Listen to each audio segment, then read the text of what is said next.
ओम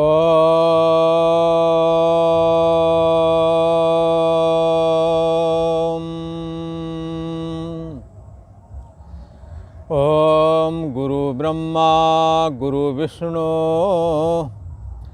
गुरुदेव महेश्वरा गुरु साक्षात् परम ब्रह्म तस्मै श्री गुरवे नमः। योगेश्वर श्री कृष्ण भगवान की जय। ऐं सरस्वत्यै नमः। पूर्व का प्रसंग एक बार स्मरण करते हैं। पूर्व में भगवान श्री कृष्ण ने कहा कि हमारा जो ये चतुर्भुज विग्रह है, बहुत यज्ञ कर लें, बहुत तपस्या कर लें, बहुत दान दे लें, ऐसे कर्म करने से ये शुभ कर्म हैं, इनको धर्म कर्म भी कहते हैं। इन कर्मों के द्वारा मेरी प्राप्ति नहीं होती, बल्कि ये जो हमारा स्वरूप है, शंख चक्र गदा और पद्म वाला, देवा अपि अस्य नित्यम दर्शन कांक्षिणा, देवता लोग भी इसके नित्य प्रति दर्शन की आकांक्षा रखते हैं। ऐसा ये दर्शन है और इस स्वरूप के दर्शन से जीव पाव निज सहज स्वरूपा। यदि भगवान के साथ भगवान के लोक में रहने की इच्छा है तो भगवान के बैकुंठ धाम की प्राप्ति भी भगवान श्री कृष्ण के इस स्वरूप के दर्शन मात्र से होती है। और यदि तुम्हें कैवल्य निर्वाण प्राप्त करना है तो इस अंतर्यामी आत्मा के रूप में विद्यमान जो भगवान श्री कृष्ण का अंतर्यामी स्वरूप है, यही जीव का सहज स्वरूप है, जो सहज में रहता ही है। जैसे जीव का एक स्वरूप ये भी है, जिसको अभी वर्तमान काल में मैं बुद्धि करके स्वीकार किया गया है, और ये जीव का स्वरूप अभी जाग रहा है, फिर सो जाएगा। ये जीव का स्वरूप मूर्छा आदि को भी प्राप्त हो जाता है तथा अंतिम समय में शरीर का त्याग भी करता है और जन्म के समय शरीर में प्रवेश भी करता है। ये जीव का सहज स्वरूप नहीं है। देह जीव का सहज स्वरूप नहीं है। ये देह तो हमने अपने कर्मों को करके उसके फल स्वरूप ईश्वर ने जो ये 3.5 हाथ का शरीर दिया है, ये ईश्वर का दिया हुआ पांच भौतिक है, जो तुम्हारे से ऐसे ही अलग है जैसे कपड़ा देह से अलग होता है। जैसे दूर रखा हुआ घड़ा आपसे अलग है, घड़ा अलग है, आप अलग हैं, ऐसे ही ये अंतर्यामी आत्मा से ये शरीर अलग है, आत्मा अलग है। और जैसे ये अलग है, वैसे ये सोने जागने वाली चेतना जो कि इसी अंतर्यामी आत्मा का प्रतिबिंब है, जैसे आपके मुख का प्रतिबिंब दर्पण में दिखता है, हूबहू आपके मुख जैसा ही वो मुख है। पर वो मुख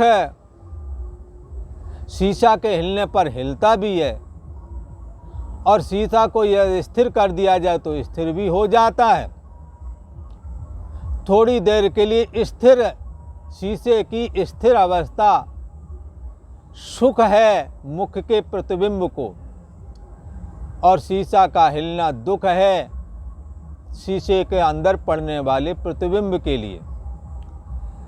ऐसे ही बंधुओं, परछिन्न व्यक्तित्वपना रूप जो ये मन है, जिसको दूसरे शब्दों में जीव भी कह सकते हैं, ये जब विक्षेप को प्राप्त होता है तो दुखी हो जाता है, और जब ये इसकी चित्तवृत्ति एकाग्र होती है तब ये सुखी अपने को महसूस करता है। कई बार अनुकूल परिस्थितियां प्राप्त होने पर इसका चित्त, इसका मन स्थित होता है और इसे सुख प्राप्त होता है। जैसे किसी का पुत्र बहुत दिनों से ना मिला हो, जब उनके माता पिता को पता लगा कि तुम्हारा पुत्र अभी जीवित है और आ रहा है, तो मिलने से जो सुख प्राप्त होता है उसको आप जानते ही हैं। अत्यंत हर्षित होते हैं।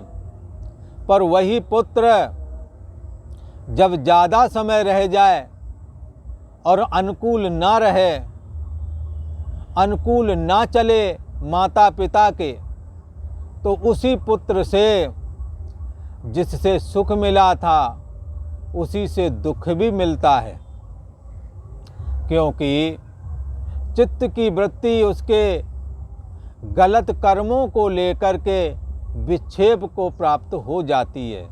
चित्त की वृत्ति चंचल हो जाती है।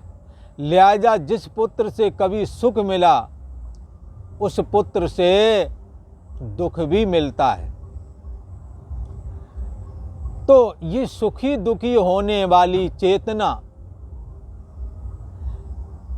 और ये आने जाने वाली चेतना मरण के समय में जाती है और जन्म के समय प्रवेश करती है। कोई कहेगा जन्म के समय, जन्म तब होता है जब रजबीर मिलकर के और बुलबुले के आकार के बनते हैं। फिर उसके बाद में पिंड बनता है, अंग विकसित होते हैं। कहते हैं, सुनी सुनाई बात है, 7वें महीना में चेतना उस पिंड में प्रवेश कर जाती है। प्रवेश कर जाती, ना कि चेतना अवस्था में आ जाती है। जीव तो चेतन है, पर मूर्छित अवस्था में 7वें महीना तक इसके शरीर की प्रक्रिया चलती रहती है, ये भी उसी में बना रहता है। कदाचित कोई कहे उस समय कोई हलचल नहीं है, कुछ एहसास नहीं कर सकता, इसलिए इसको निर्जीव मान लो। तो बंधुओं, निर्जीव शरीर में बढ़ना घटना संभव नहीं है। पिंड बतासे के आकार का होता है, रज और वीर मिलकर के कलिल बतासे के आकार का, फिर धीरे धीरे बढ़ते हुए गर्भाशय में इसके अंग विकसित होते हैं, हाथ पैर सर आदि। जब विकसित होते हैं तो चेतना में चेतना, जीव चेतना में चेतना का संचार 7वें महीने में हो जाता है। ऐसा किसी से सुना है। जन्म तो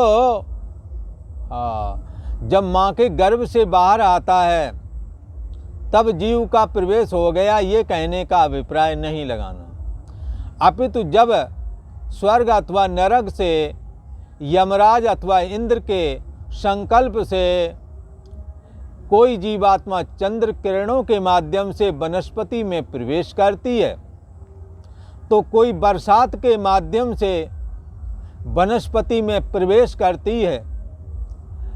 ये संकल्पात्मक चेतना, इसी को पुरुषिका भी बोलते हैं, ये जीव अदृश्य रूप में होता है, जिसे डॉक्टर लोग शुक्राणु आदि भी कह सकते हैं। पर शुक्राणु आदि से और पहले की अवस्था यदि विचार करें तो जीवात्मा के संकल्पात्मक ही है। ये संकल्पात्मक जीव जब वनस्पति में जाता है, गेहूं धान आदि में, तब इसका प्रथम जन्म मान लिया जाता है।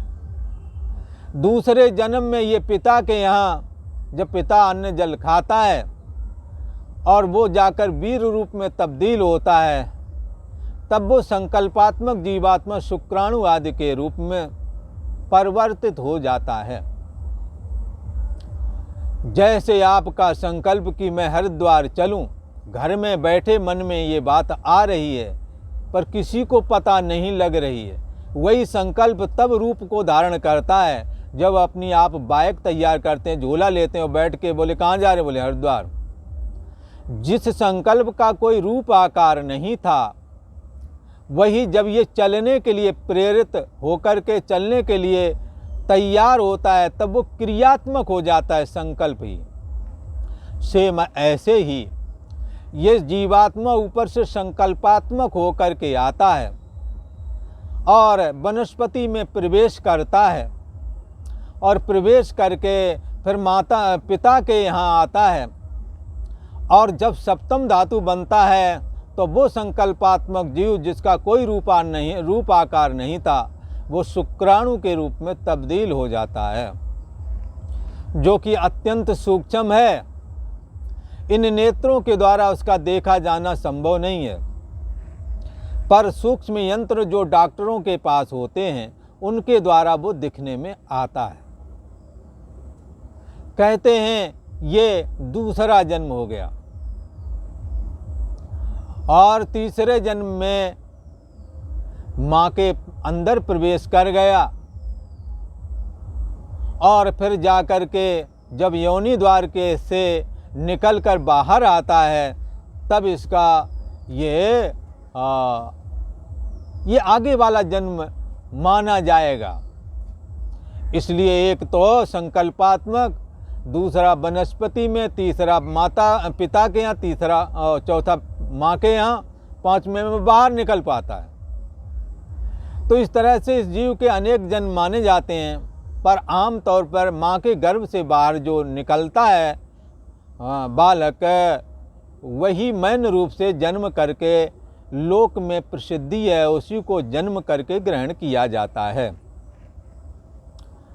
तो ये जीव भी उस अंतर्यामी आत्मा की सत्ता से सत्तावान हो करके पहले स्वर्ग से आया अथवा नरक से आया संकल्पात्मक रूप। जैसे पानी में संकल्पात्मक एक लहर है, उसका रूप आकार दिखता है पर संकल्प मात्र है, पानी से अलावा उसका कुछ वजूद है नहीं। पर लहर जहाँ कहीं भी जाती है समुद्र में उसे पानी ही मिलता है। इसलिए लहर को ये बात समझ में आती ही नहीं है कि मैं पानी के बल पर हजारों किलोमीटर इधर उधर घूम रही हूँ, क्योंकि पानी का अभाव उसने जीवन में कभी देखा नहीं और ना कभी जीवन में वो देखेगी।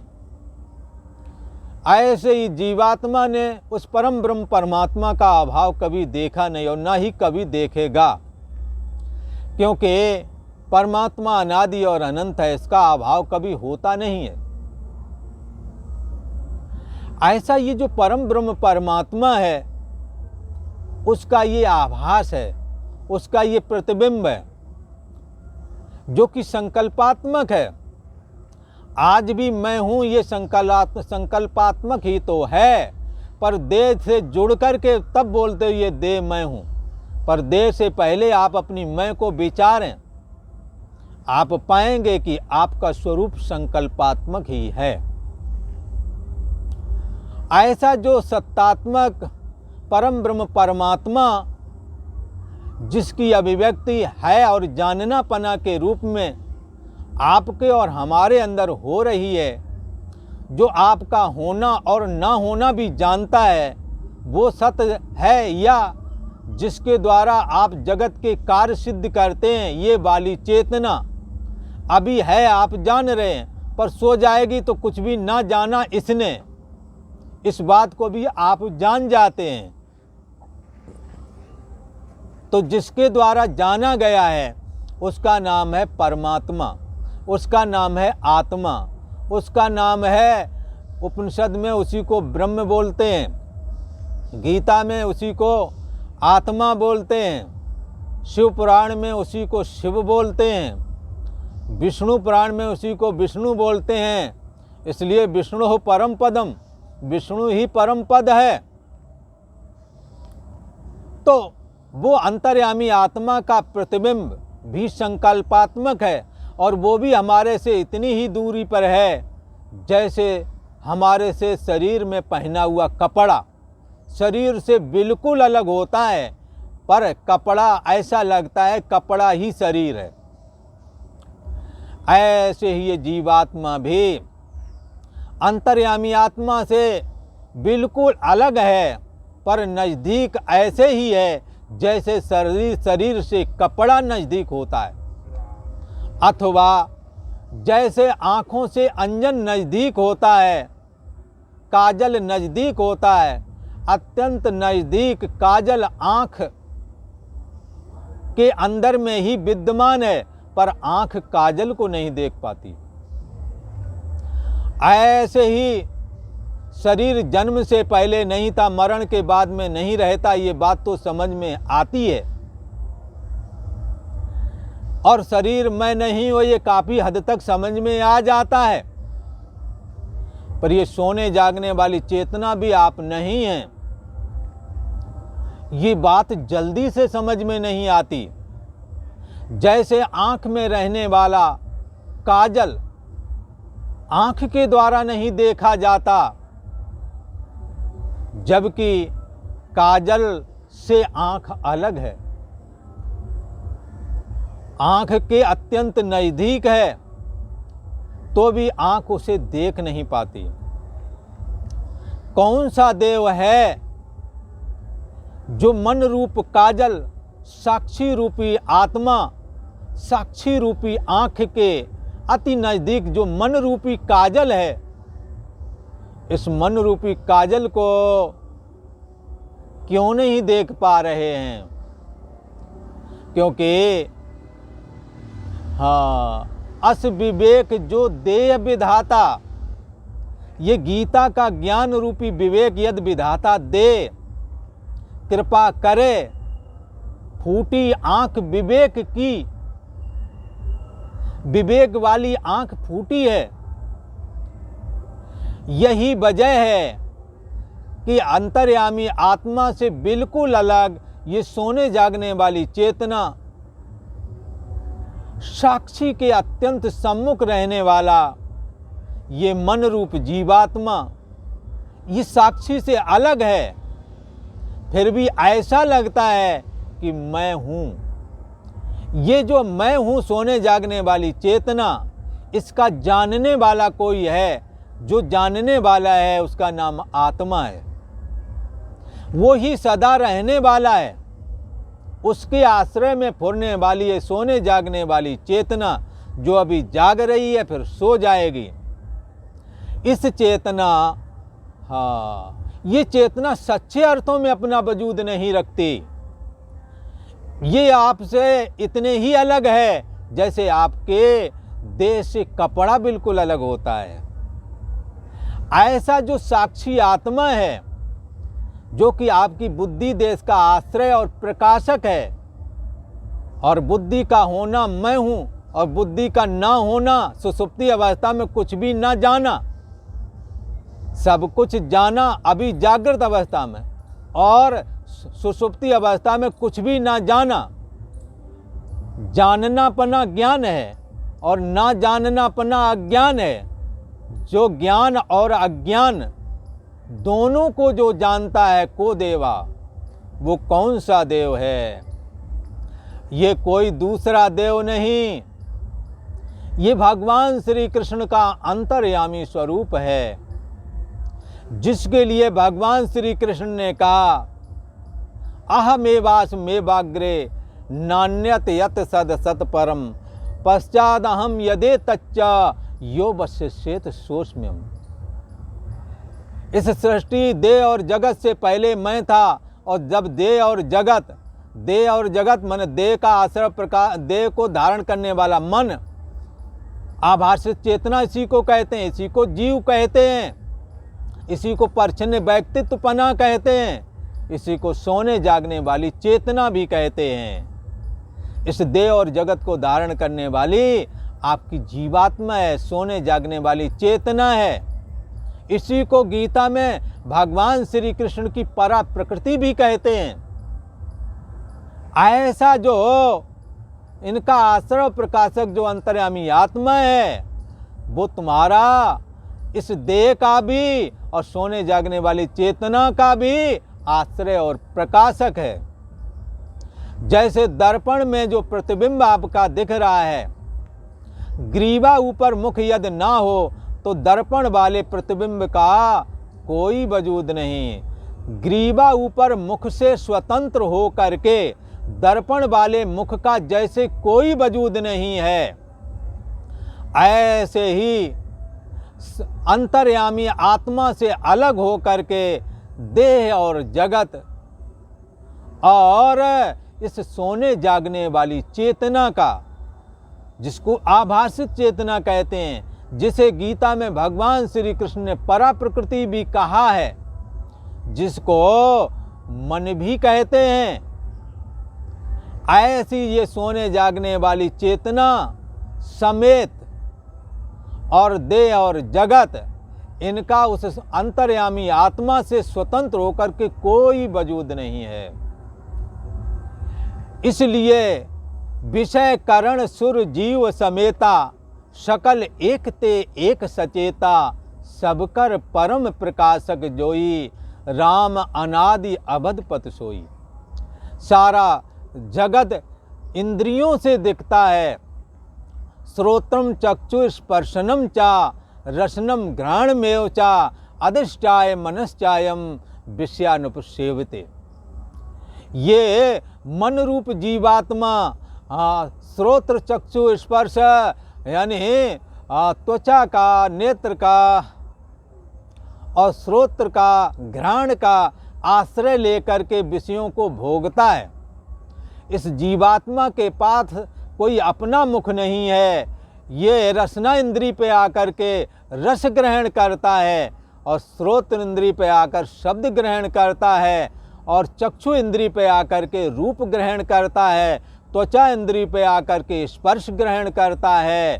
हाँ, ये अपने आप में स्वतंत्र नहीं है। इसलिए सारा जगत इंद्रियों पर टिका हुआ है। आपका नेत्र ना हो तो रूप कैसे देखोगे?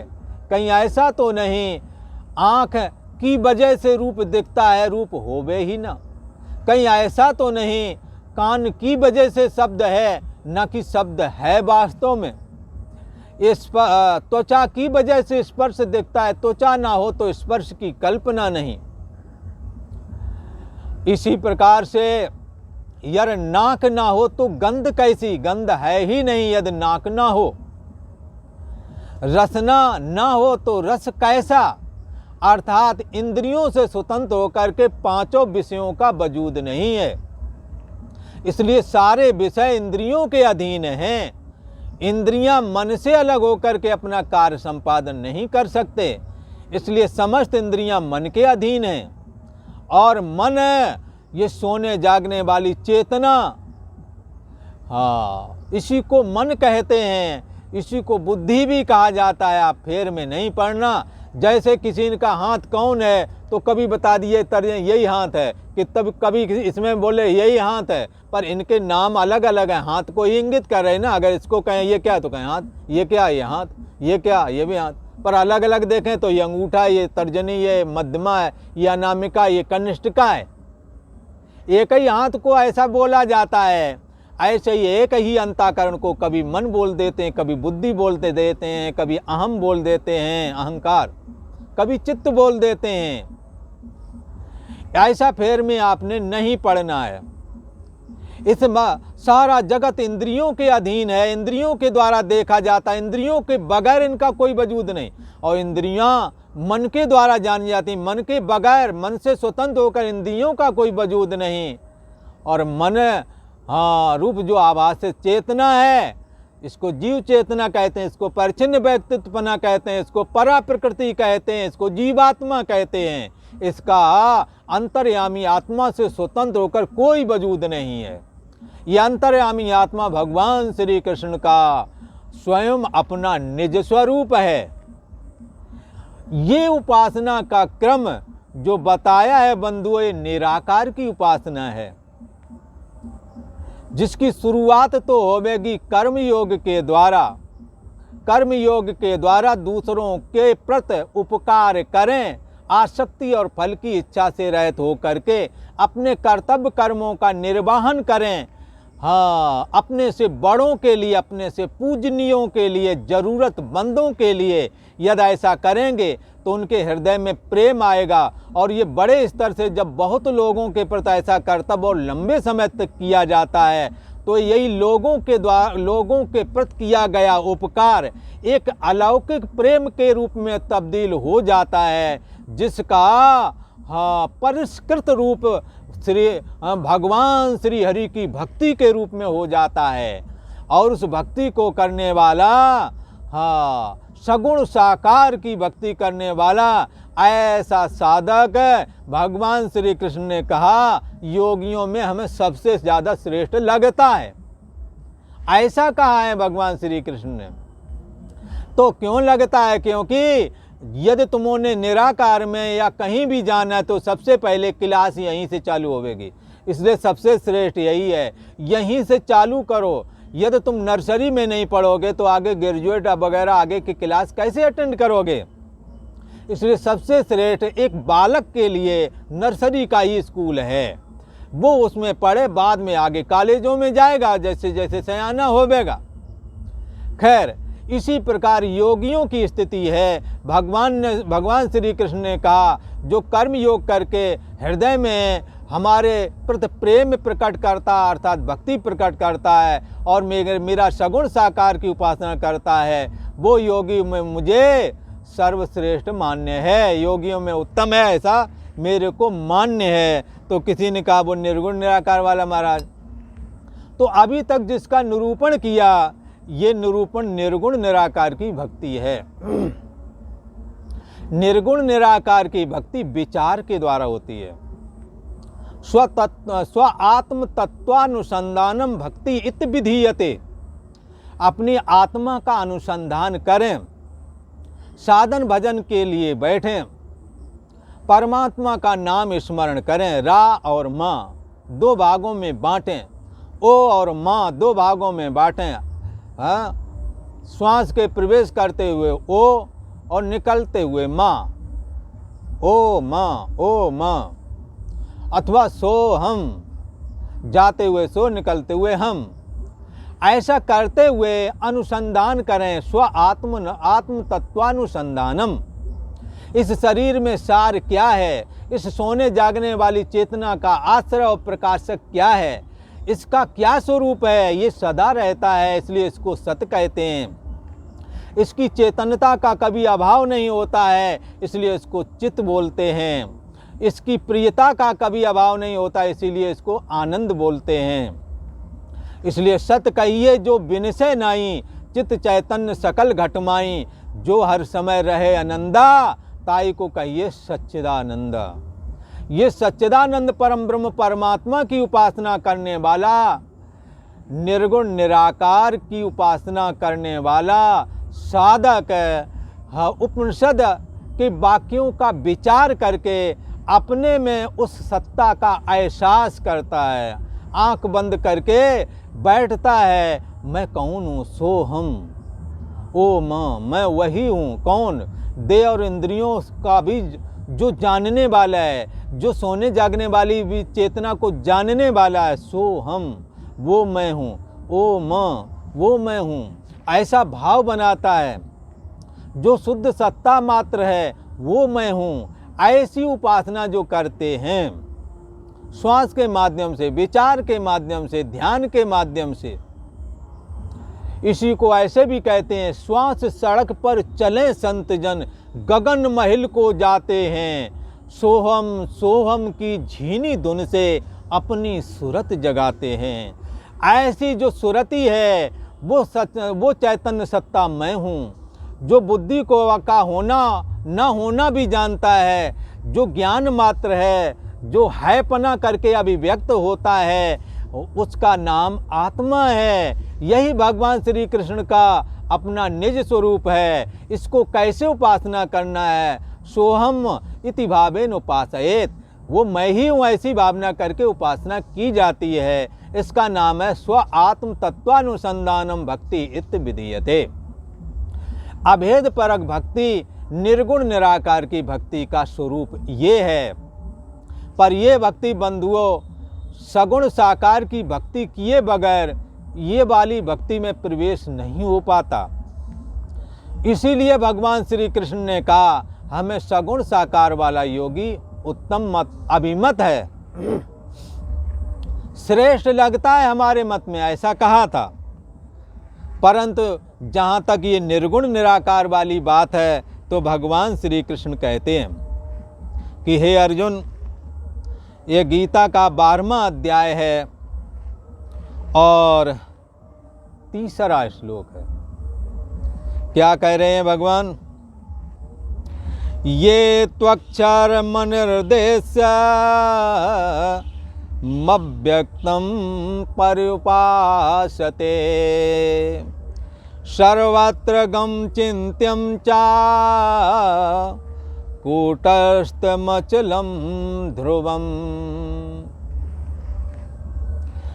कहते हैं संयमेन्द्रिय ग्रामम सर्वत्र समबुद्धया ते प्राप्नुवन्ति मामेवा सर्वभूतेते रताः।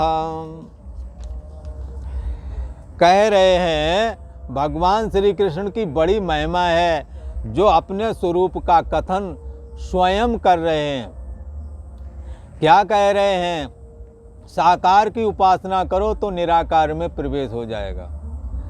मुक्ति देने में साकार भी समर्थ है, निराकार भी समर्थ है। ऐसा नहीं समझना कि इसकी महिमा ज़्यादा उसकी महिमा ज़्यादा, इस चक्कर में नहीं पड़ना है हमने।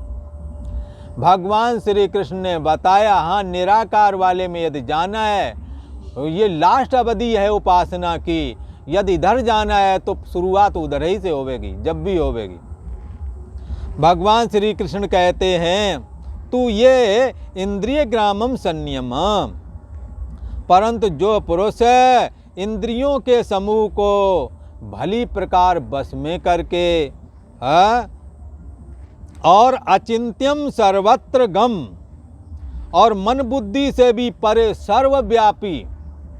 अचिंत्यम चिंतन में नहीं आता है, वो मन जिसका मनन नहीं कर सकता है, मन के संकल्प विकल्प को भी जो जानता है, ऐसा जो तत्व है उसका नाम है आत्मा। ये कैसा है? अचिंत। इसका चिंतन नहीं किया जा सकता, क्योंकि चिंतन करने वाला मन भी जिसके द्वारा जाना जाता है, जानने में आने वाला मन ना जानने में आने वाले आत्मा का चिंतन कैसे करे? इसलिए का अचिंत्यम। बुद्धि को भी जो जानता है, जो बुद्धि से भी पहले है, उसका बुद्धि कैसे चिंतन करे? इसलिए उसको अचिंत्य कहते हैं। शास्त्र के अनुसार चिंतन किया जाता है, वो चिंतन में नहीं आता, वो जड़ नहीं चेतन है, वो उसका अभाव कभी होता नहीं, इसलिए सत है। ऐसा करके विचारते विचारते वहाँ तक पहुँचते हैं। अचिंत्यम सर्वत्र गम, मन बुद्धि से परे अचिंत सर्वत्र गम सर्वव्यापी।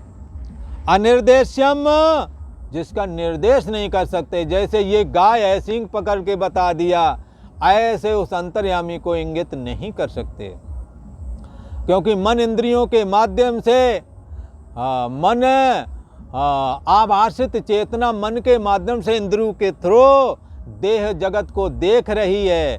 ऐसे देह और जगत उस अंतर्यामी आत्मा को कैसे देखेंगे?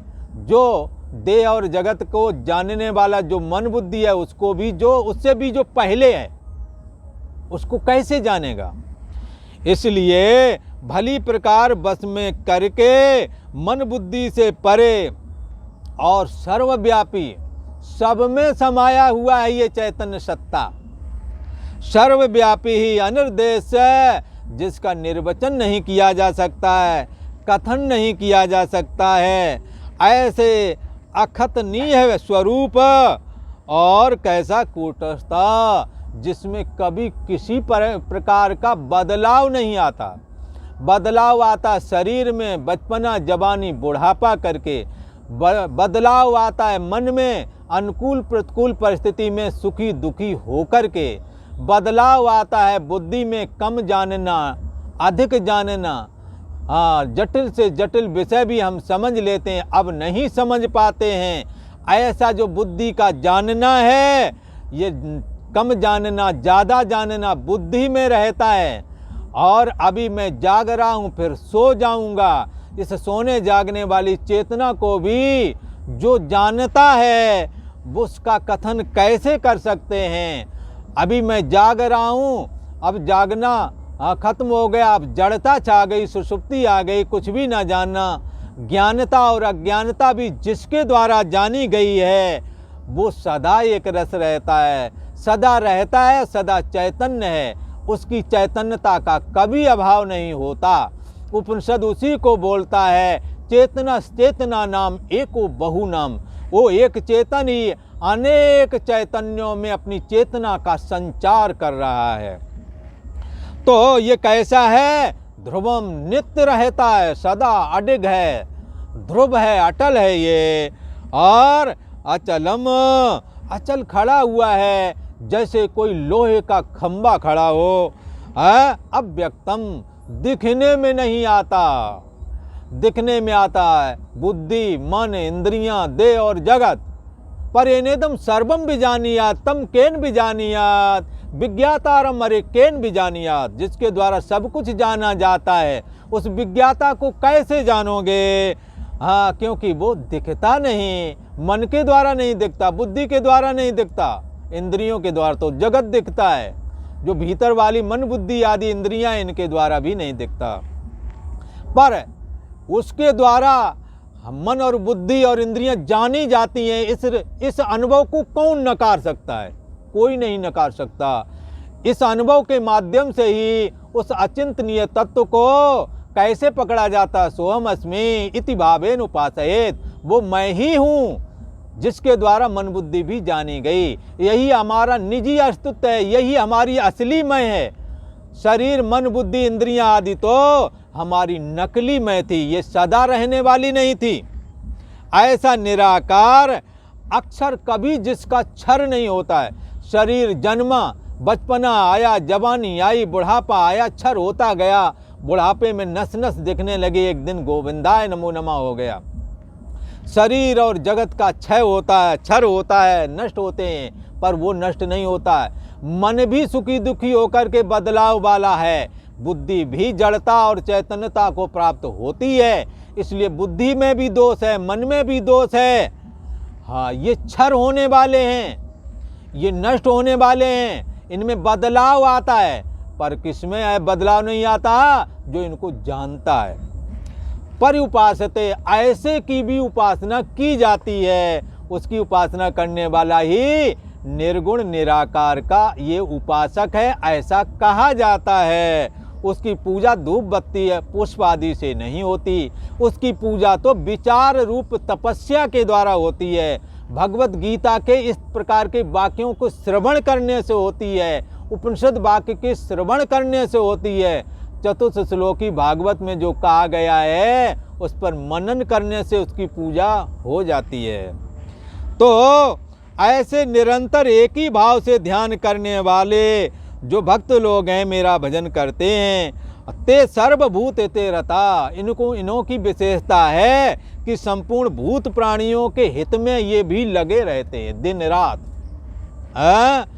सर्वत्र समबुद्धिया, सबके प्रति समान बुद्धि रखते हैं। इन्हों का मानना है एक अंतर्यामी आत्मा जैसे हमारे में स्थित है, वैसे जानवर में भी, समस्त मानवों में, देवताओं में, राक्षसों में, पंचभूतों में, स्थावर जंगम में, सब में ये अंतर्यामी आत्मा स्थित है। इसलिए सर्वत्र समबुद्धया, सब में समरूप परमात्मा को बुद्धि के द्वारा, विचार के द्वारा जान रहे हैं। ये किसी से नफरत नहीं करते, सबसे करते प्रेम। जगत में कोई नहीं पराया, वो सबसे प्रेम करते हैं, क्योंकि अंतर्यामी आत्मा सब में एक जैसा है। कैसा एक जैसा है? और जानना पना करके सदा रहता है इस दृष्टि से, सदा चैतन्यता उसमें रहती है इस दृष्टि से, सदा प्रियता उसमें रहती है इस दृष्टि से, सब में एक जैसा है। बुद्धि की चैतन्यता और जड़ता भी जिसके द्वारा जानी जाती है, जिसके द्वारा अनेक चेतनों में भी एक चैतन्यता का संचार किया जाता है। कौन सी चैतन्यता? ये सोने जागने वाली चैतन्यता। इसी जिसके द्वारा ये चैतन्यता प्राप्त होती है सभी को, उस तत्व का नाम है सच्चिदानंद परमात्मा, सच्चिदानंद ब्रह्म। ये इस परम ब्रह्म की उपासना करने वाला क्या देखता है? ये परम ब्रह्म परमात्मा सब में समभाव से स्थित है। ऐसे जो दिन रात उपासना करते हैं, लगे रहते हैं, भगवान श्री कृष्ण कहते हैं माम एव प्राप्नुवन्ति, वो मुझको ही प्राप्त होते हैं, वो मेरे निराकार स्वरूप को प्राप्त हो जाते हैं। जो मैं अंतर्यामी रूप से समस्त